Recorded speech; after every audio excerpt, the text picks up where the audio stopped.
جیسے ہی سورج غروب ہوتا ہے اور تاج محل پہ گھنا اندھیرا چھا جاتا ہے، ہوا میں خوفناک چمک جم جاتی ہے۔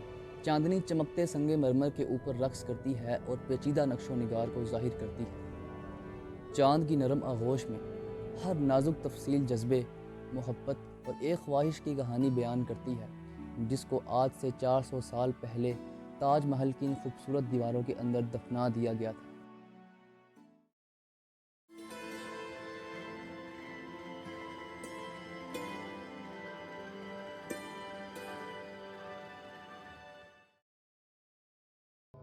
بیالیس ایکڑز اور 17 ہیکٹیئرز پر پھیلا یہ تاج محل انڈیا کے شہر آگرہ میں مغل آرکیٹیکٹس کے کارناموں کا ایک عجیب شاہکار ہے، جس کو دنیا کے 7 عجوبوں میں سے ایک مانا جاتا ہے۔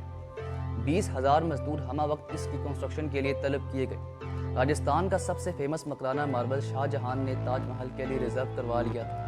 لاکھوں نہیں بلکہ کروڑوں کی تعداد میں اینٹیں تاج محل کی کنسٹرکشن کے لیے آن سپاٹ منگوا لی گئی۔ لیکن سوال یہ اٹھتا ہے کہ جب 400 سال پہلے سیمنٹ اور کنکریٹ نہیں ہوتے تھے تو اس عالی شان مقبرے اور اس کے اوپر 40 میٹر لمبے ڈوم کو کیسے کھڑا کیا گیا؟ وہ کون سے ایسے راز تھے جو تاج محل کی ان دیواروں کے اندر چھپائے گئے؟ یہ سب اور اس سے بھی زیادہ آپ جان سکیں گے آج کی اسپیشل ویڈیو میں۔ ناظرین، یہ بات ہے سن 1607 کی، جب مغل شہنشاہ کا سب سے چھوٹا بیٹا شہاب الدین محمد خرم 15 سال کا ہوا۔ اس کے ہر جنم دن پر اس کو سونے، ہیرے اور جواہرات میں تولا جاتا تھا، یعنی کہ جتنا وزن شہاب الدین محمد خرم کا ہوگا اتنا ہی سونا، ہیرے اور جواہرات اس کے نام کیے جاتے تھے۔ لیکن اس دن کچھ اور بھی بہت خاص ہونا تھا۔ مغل شہنشاہ نے اپنے سب سے چھوٹے بیٹے کی شادی نور جہاں کی بھتیجی کے ساتھ کر دی، جس کا نام ممتاز محل تھا۔ کہتے ہیں کہ شادی کے پہلے دن ہی ممتاز محل اور شہاب الدین محمد خرم میں بے انتہا محبت پیدا ہو چکی تھی، لیکن ان دونوں کو یہ معلوم نہ تھا کہ یہ محبت ان کے گلے پڑنے والی ہے۔ شہاب الدین محمد خرم تھوڑے سے جوان ہونے کے بعد 10 سالوں تک لگاتار دشمن کے ساتھ جنگوں میں فتح حاصل کرتے گئے، جس کے بعد مغل شہنشاہ نے اپنے بیٹے سے خوش ہو کر ان کو شاہ جہاں کا لقب دیا، جس کا مطلب ہے دنیا کا بادشاہ۔ شاہ جہاں کو ممتاز محل سے اتنی زیادہ محبت تھی کہ وہ ان کے مشورے کے بغیر کوئی بھی فیصلہ نہیں لیتے تھے۔ ممتاز محل ہمیشہ شاہ جہاں کو پیچھے رہ کر سارے مشورے دیا کرتی تھی۔ اس وقت حرم میں شاہ جہاں کی 7 بیویاں تھیں، لیکن ممتاز محل کے ساتھ محبت کے کروڑویں حصے میں بھی یہ 6 نہیں آتی تھیں۔ شاہ جہاں کو ابھی تخت سنبھالے 1 ہی سال ہوا تھا کہ ان کو ایک جنگ پر جانا پڑا۔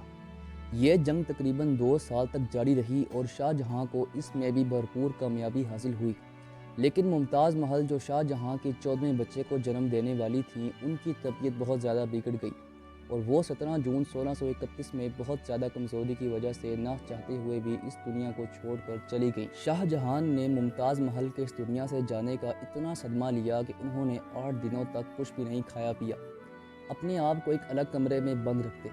پورے 2 سالوں تک انہوں نے کوئی موسیقی نہیں سنی اور نہ ہی کسی قسم کی خوشبو کا استعمال کیا۔ ان کے صدمے کا یہ عالم تھا کہ 2 سالوں میں ان کے سر اور داڑھی کے بال سفید ہونا شروع ہو گئے تھے۔ وہ اپنی عمر سے کئی زیادہ بڑے نظر آنے لگے۔ مرنے سے پہلے ممتاز محل کی یہ خواہش تھی کہ ان کی قبر دنیا کے سب سے خوبصورت مقبرے میں ہو۔ شاہ جہان نے ممتاز محل کی اس خواہش کو پورا کرنا ہی اپنا زندگی کا فائنل ٹاسک اور مشن بنا لیا تھا۔ ممتاز محل کی اس دنیا سے جانے کے چند ماہ کے بعد ہی شاہ جہان نے تاج محل کا کام شروع کروا دیا تھا۔ تاج محل کی کنسٹرکشن میں تقریباً 20,000 مزدور لگائے گئے تھے۔ لاکھوں کی تعداد میں اینٹیں اسی وقت اس ڈھانچے کو کھڑا کرنے کے لیے منگوا لی گئیں۔ جس جگہ تاج محل کو بنایا جانا تھا اس کے بالکل قریب کر کے یمنا ندی کا رستہ ہے۔ آنے والے وقت میں یہ بھی ممکن تھا کہ یمنا ندی کا پانی تاج محل کی فاؤنڈیشن کو نقصان پہنچا سکے۔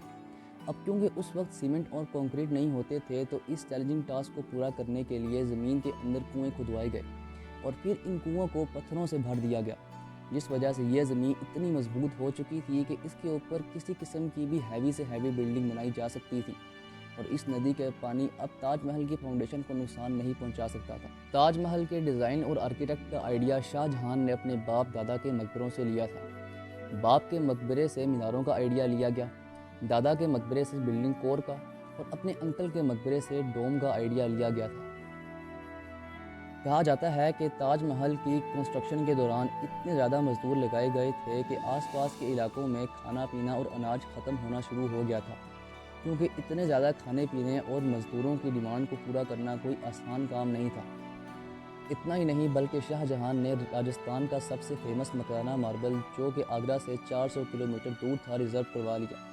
جی ہاں، یہ ماربل راجستھان سے ہزاروں ہاتھیوں پہ آگرہ منگوایا گیا تھا، کیونکہ آج تک یہ ماربل انڈیا میں سب سے فائنسٹ ماربل مانا جاتا ہے۔ بات کی جائے اگر اس کے ڈوم کی تو 40 میٹر لمبا بنائے جانے والے اس ڈوم کی تعریف آج تک انجینئرز کرتے ہیں۔ آج کے اس جدید دور میں اس طرح کے ڈوم بنانا بہت آسان ہے، لیکن اس وقت اتنی زیادہ ایکوریٹ کیلکولیشنز کرنا ایک انتہائی مشکل کام تھا۔ تاج محل کی فنیشنگ کے لیے پٹرا ڈیورا یا پرچن کاری کا استعمال کیا گیا۔ یہ ایک خاص طرح کا آرٹ ہوتا ہے جس میں چھوٹے چھوٹے پتھروں کو ماربل میں تراش کے خوبصورتی کے لیے گلو سے فٹ کیا جاتا ہے۔ بہت زیادہ ریسرچ کے بعد پتہ چلا کہ یہ گلو شیرہ، لیمن جوس اور ماربل پاؤڈر سے بنائی جاتی ہے، اور آج تک اسی گلو کے ساتھ تاج محل کی رینوویشنز کا کام کیا جاتا ہے۔ تاج محل کی سب سے خاص باتوں میں سے ایک یہ بھی ہے کہ یہ سورج نکلنے سے پہلے بالکل بلیک شیڈ دیتا ہے، سورج نکلنے کے بعد یہ لائٹ یلو اور پنک شیڈ دیتا ہے، جبکہ دن کے وقت تاج محل کا رنگ بالکل موتی کی طرح سفید ہو جاتا ہے اور سورج غروب ہونے کے بعد یہ گولڈن کلر کا دکھائی دیتا ہے۔ آخرکار پورے 22 سالوں کے بعد سن 1954 میں شاہ جہان نے تاج محل کی کنسٹرکشن کا کام مکمل کر ہی دیا۔ شاہ جہان نے اس کا نام اپنی سب سے لاڈلی بیوی ممتاز محل کی یاد میں ہی رکھا۔ ممتاز محل سے اس کا نام تاج محل رکھ دیا گیا۔ شاہ جہاں یمنا ندی کے ذریعے سفر کر کے ممتاز محل کی ہر برسی پہ تاج محل آیا کرتے تھے۔